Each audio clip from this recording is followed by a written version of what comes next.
वज़ीर मुमलिकत बराए ख़जाना और इक़्तिसादी अमूर इना रबानी खान ने मौजूदा हुकूमत का दूसरा बजट पेश किया, जबकि इससे कबल हुकूमत पिछले बजट में मुतय्यन करदा टारगेट्स पूरे करने में नाकाम रही। मुल्क की तारीख के सबसे बड़े बजट में अखराजात का तखमीना 28 खरब 97 करोड़ रुपये लगाया गया है। रेवन्यू का हदफ 21 खरब 74 अरब रुपये रखा गया है, जबकि 722 अरब 50 करोड़ रुपये खसारे का तखमीना है, जो GDP का 4.9% है। अफराती ज़र को कम करके 9.5% की सतह पर लाया जाएगा। हुकूमत ने आइंदा माली साल को सनती शोबे की बहाली का साल करार दिए हैं और इसके लिए मुतअद्दिद इक़दाम उठाए गए हैं। रवा माली साल में सनती शोबे की ग्रोथ मनफी 3.3% रही है, जिसकी शरह नमू का हदफ आइंदा माली साल 1.8% रखा गया है। सनती शोबे को मरबूत बनाने के लिए रेजोल्यूशन ट्रस्ट कॉरपोरेशन की तश्कील, 40 अरब मालियत के एक्सपोर्ट इन्वेस्टमेंट सपोर्ट फंड का ऐलान भी किया गया है। SME सेक्टर को कर्जों की ज़मानत के लिए 10 अरब के फंड की तजवीज़ भी ज़ैर गौर है। सनती सरमायाकारी के लिए नई DFI बनाई जाएगी। वजारती सनत के लिए मुख्तस फंड में 335% इजाफे के बाद 18 अरब 70 करोड़ रुपये रखे गए हैं। लार्ज एक्सपोर्ट हाउसेस कायम किए जाएंगे, जबकि अमरीका और यूरोपीय यूनियन की मार्केटों तक आसान रसाई के लिए मुज़ाकरत भी किए जाएंगे। सनती शोबे को गैस और बिजली अवलिन तरजीह में फराम की जाएगी, जबकि नरखों पर गराज सब्सिडी को बतदरीज फेज वाइज कम किया जाएगा। सीमेंट पर ड्यूटी 200 रुपये फी मेट्रिक टन कम कर दी गई है, जबकि नई गाड़ियों पर आयद 5% ड्यूटी को भी खत्म कर दिया गया है। लेकिन दूसरी जानिब बेनज़ीर ट्रैक्टर स्कीम में काश्तकारों को आसान शराइत पर ट्रैक्टर फराहम करने की स्कीम के तहत मकामी मैन्युफैक्चरर्स को नज़रअंदाज कर दिया गया है, जबकि बीमार इंडस्ट्री और बंद यूनिट्स की बहाली के लिए कोई खास कदम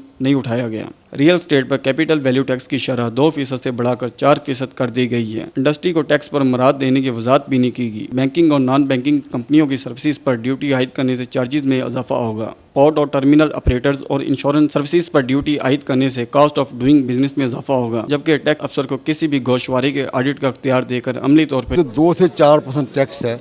जो लोग कारोबारी हैं, जो इम्पोर्टर हैं, एक्सपोर्टर हैं, पहले वो उनका 2% कट जाता था, वो पेपर्स फाइल कर देते थे एंड दे वर फ्री।